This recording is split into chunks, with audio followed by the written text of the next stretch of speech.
You ask Tiger to solve. This deals with linear equations with one unknown. The final result is c equals 4. Let's solve it step by step. Group all constants on the right side of the equation. Subtract 12 from both sides. Group like terms. Simplify the arithmetic.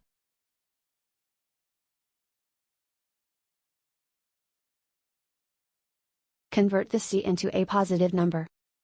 Multiply both sides by -1.